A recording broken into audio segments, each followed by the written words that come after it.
Okay, record on this. Welcome everyone to the Books on My Nightstand, sponsored by Hartke Health. I'm very happy to have a new author on today, Jennifer Merritts. She's the author of You Are Not Your Car, an intriguing title for sure. So we're going to learn a little bit about her background, why she's written this book about spirituality, and what she hopes you all would glean from reading her book. So Jennifer, welcome to the show. Thank you, Kimberly. Thank you so much for having me on today. I appreciate the opportunity. Yes, it's fun being a new author, I'm sure. It's This a is lot. There's a lot to learn for sure. You're kicking off your media tour with me, so I'm quite honored. Yes. I have learned in doing this author interviews that many authors have a very compelling backstory. So how did you get on this path that led to you writing a book about spirituality?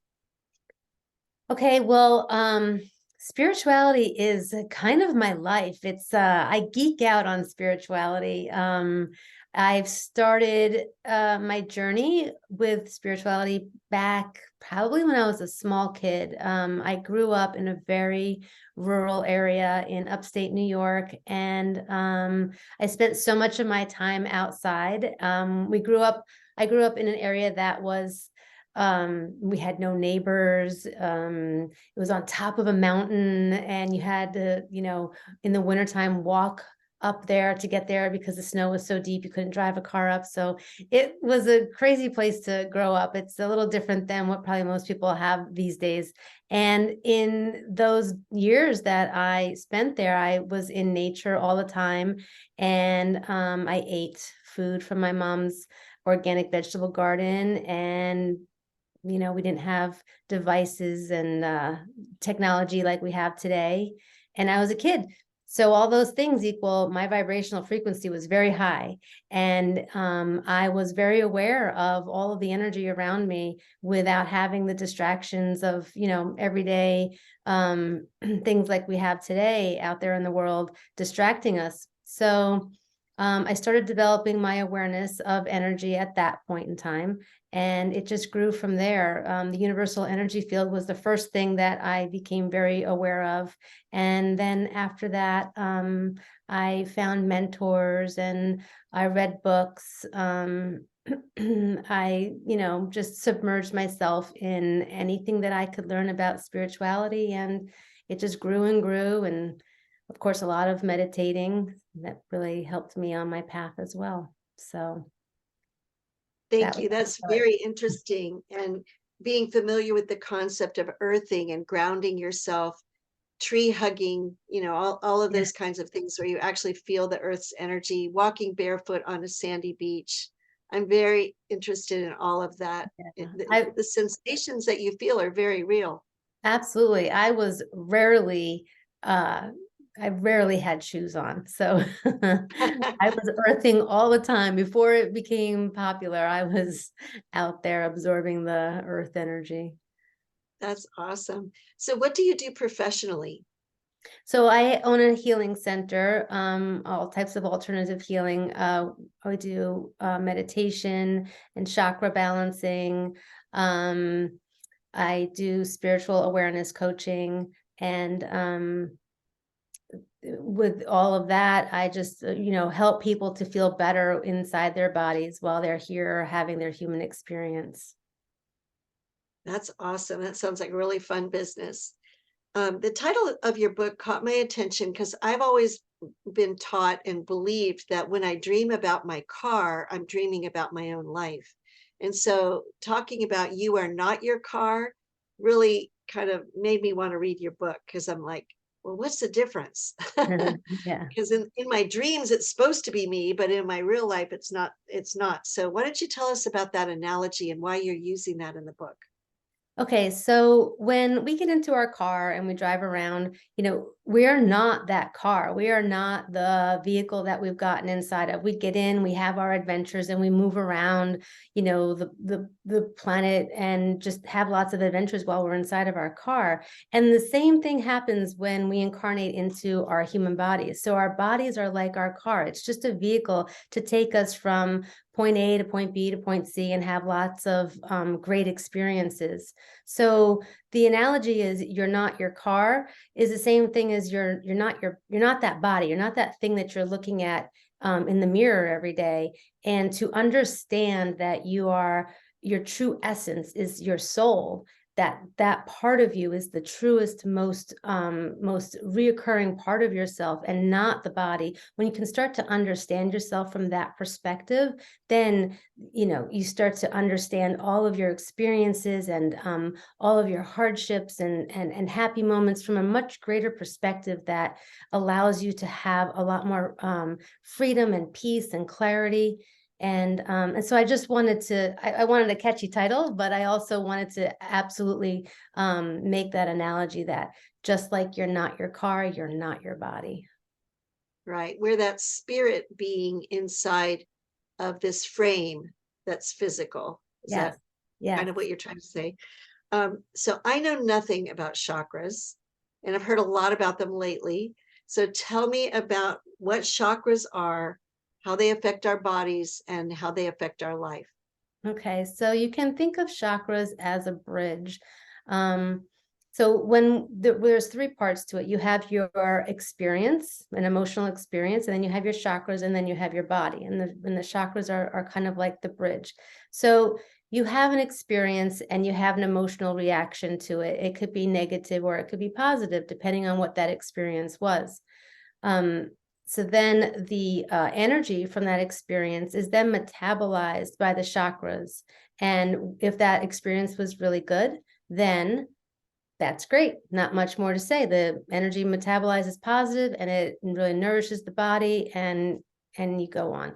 If the experience was really bad or negative, or you can't let go of that negative experience, you keep reliving it in your mind, or you feel that the pain of that experience over and over again, then that negative energy is metabolized by our chakras and then translates into our bodies. It's metabolized and our bodies feel it. And that's where dis-ease or disease starts to settle in. So having a awareness of our chakras is very important, because what if you didn't know you had, let's say, a digestive system, and you had a stomach ache?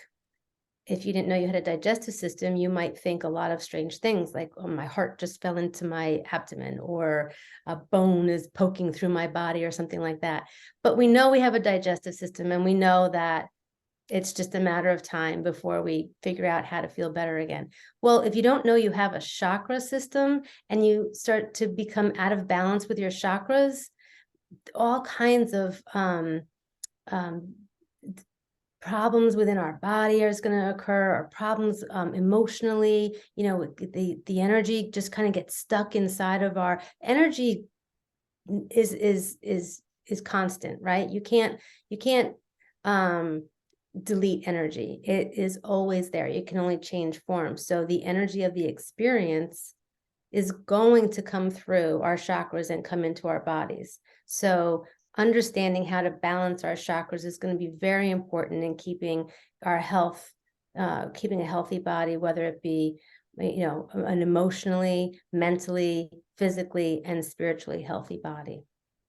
So is a chakra sort of like a portal that Yeah, energy flows through? yeah, you can think of it as a portal. So it's an energy center, and it spins and it pulls in the energy of the experience that's happening in front of us. So it kind of sucks in energy. Yeah, I I mean, mean, I've heard the term energy suck. That person's a real energy suck. Are yeah. those people who believe in chakras that say that?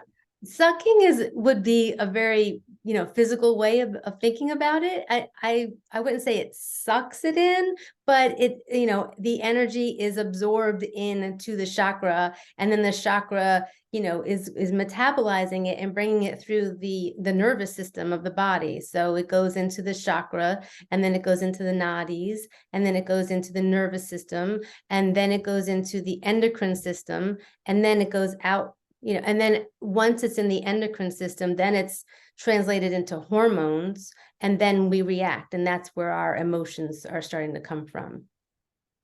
Does the chakra move like a pinwheel? Is it spinning all the time? Yeah, so it's like a cone shaped, it has a cone shape to it, and it spins clockwise. If it's spinning clockwise, you have a healthy chakra. If it's spinning counterclockwise, then you have an imbalance.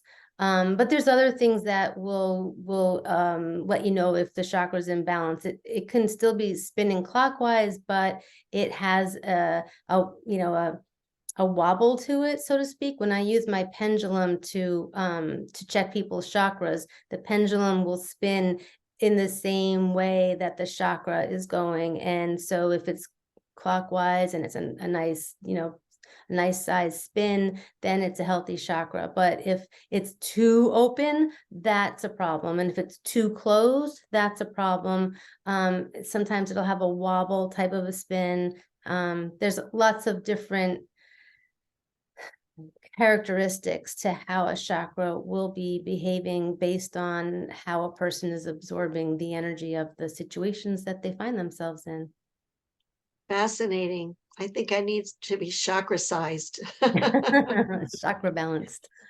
So, why do we need to raise our vibrational frequency? You talk a lot about vibrations in the book and frequencies. So, tell us a little bit about what that's all about. I guess that's related to the concept of the chakra.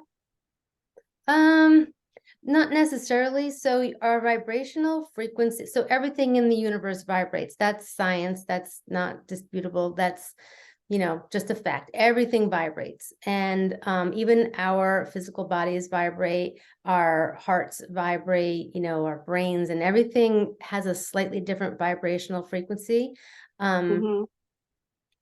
So why do we want to raise our vibrational frequency in the first place? Well, when we're meditating, when we're trying to use our intuition, when we're trying to connect with, let's say those who have passed, our loved ones who may have passed, or our spirit guides or angels, we want to raise our vibrational frequency so that we can have a good connection with them, so that we can have a really strong connection and get the message that is coming our way. And whether that be just our, not just, but our intuition, or from one of these, other spiritual beings. And you also want to raise your vibrational frequency because it just feels better being in that place. So when you're kind of feeling like you're in a slump, or, people say, oh, I feel like I'm in a funk and I just don't know what's wrong. It's usually when your vibrational frequency is low. And in these moments, it's really easy to get into arguments with people and just have a basic negative outlook on life. So we want to raise our vibrational frequency. We want to just, always be as high vibrating creatures as we possibly can. That also makes manifesting a lot easier too, when we're vibrating really high. So there are ways that you can do that, ways that we can bring our vibrational frequency up. Some of them they sound so simple. We do them all day long, but they're meant to be simple. Spirituality is not meant to be a complicated thing. It's so easy. It should just be a way of life, and way of life does not have to be complicated. It's flowing. It's energy, and it's organic. So raising that was my next question, because of course we want to manifest all of our goals, and you had some great ideas, like you said, very simple ideas of what we can personally do to raise our vibrational frequency, starting with singing. And I really like that one, because when I'm driving in my car and a good song comes on the radio, I'll belt it out. And I can't carry a tune, mind you, but I'll belt it out the top of my lungs. And when I was a teenager, I used to sing to boost my confidence. I used to dance around the dining room table and sing. And how did you feel after that? How did you feel after you did that? It always helped me feel excited and confident. It always did. Yeah. And of course, I was dancing to the song, I Have Confidence, from The Sound of Music, that song. But if you will tell us, why does singing in particular help? And then what are the other things that raise the vibrational frequency of an individual? So the number one way to raise the vibrational frequency within yourself or in a room or a space is sound. It is Because sound is a frequency, right? yeah, sound is a frequency and it just clears the space beautifully.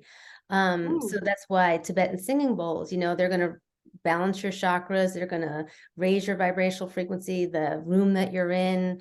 Animals are like your pets, for example, are really attracted to Tibetan singing bowls because they feel that vibrational frequency coming up. So sound, and that's I have a question about that. Can you get the singing bowls on YouTube and have it be as effective as actual singing bowls in your space? Like if I you listen I to a would recording.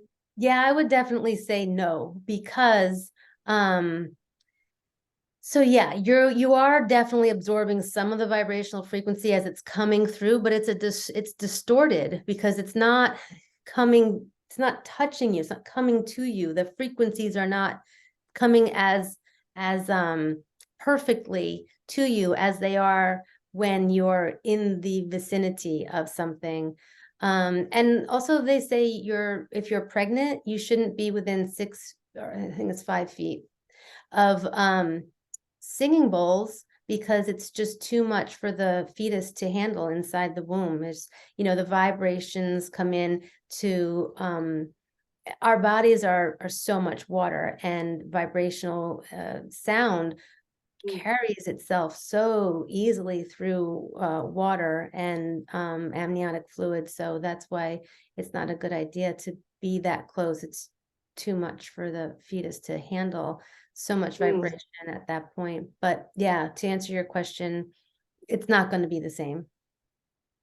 Okay. So what are the other methods of raising vibration?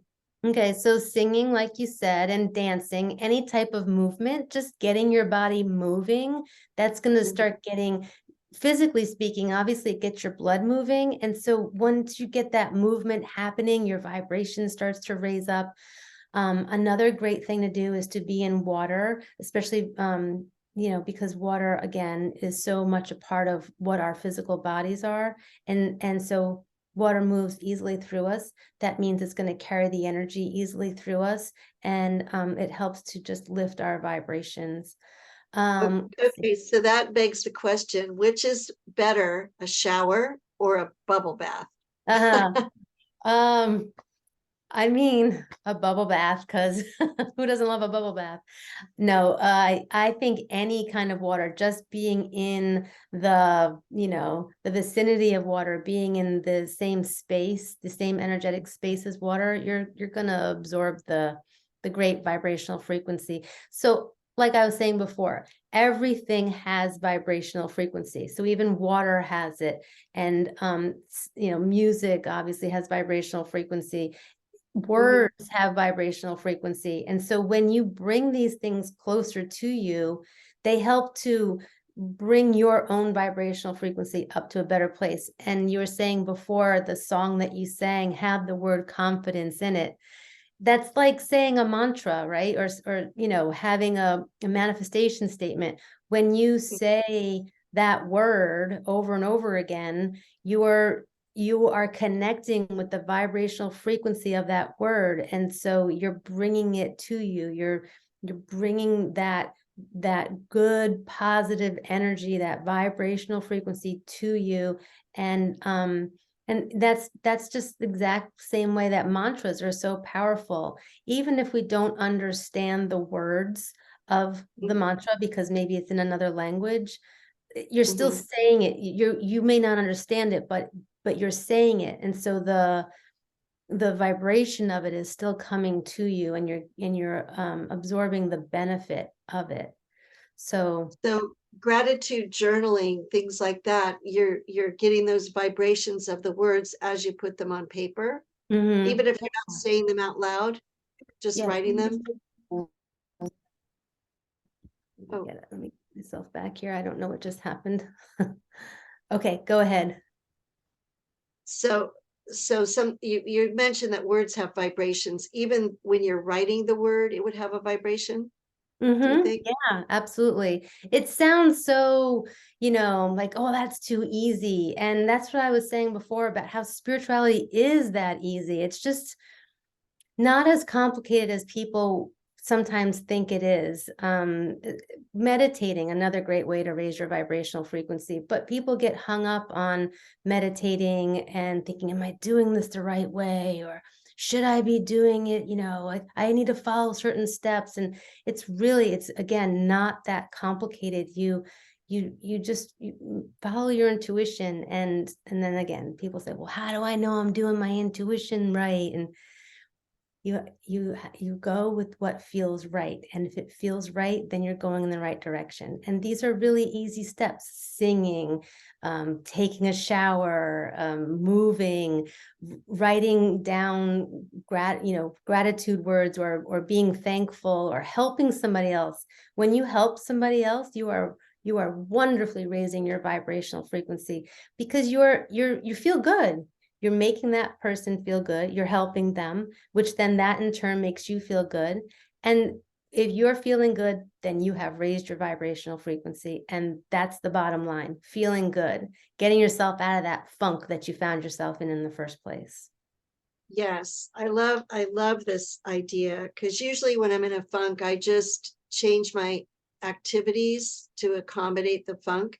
But if I could get out of the funk quicker, I'd have less downtime productivity wise. So I really like this. So now I want to talk about another concept in your book, which was really fabulous for me because I read your book when I was on vacation in Florida. I want to talk about the universal energy field, which all of humanity is situated inside. And I followed your instructions in the book, and I did see that energy field in the sky, the beautiful blue sky with the puffy clouds. I saw the sparkle, and Yeah, I did you? was like, whoa. I'm like, have I ever seen this before? And I seem to feel like I'd seen it before, but it just didn't register. I didn't know what Yeah. it was, or maybe I just felt, oh, isn't the world beautiful today? Yeah. But that was a dramatic demonstration of what you were talking about. I love that. Right. So when I was a kid, you're asking, how I got started with all this. And when I was a kid, that was what I used to see. And not just in the sky with the blue backdrop, but like just everywhere, in the trees and in the ground, in the air and in the space. It was just everywhere for me. And it was just normal. I mean, it's like I didn't ask about it because it's just like, well, isn't everybody, I don't know. It wasn't something that I mentioned to anybody, but there did come a time where I realized that that wasn't what everybody else was seeing. So that's when I was like, okay, something different is happening for me. And I went on from there. But yeah, so when you see that universal energy field, it's amazing because it gives you this feeling like, oh my gosh, I'm in it. I'm living in it. It's all around me. Science is catching up, and they're starting to realize that there is this universal energy field. And I think what they refer to it as, like a bioplasm, like the earth bioplasm, I think is what they're referring to it as. And so the universal energy field is this it is this energy that's all around us, which is it is where everything that we need to create anything we want. It has the building blocks within it to create anything we want. So when we are manifesting, this is where it's coming from.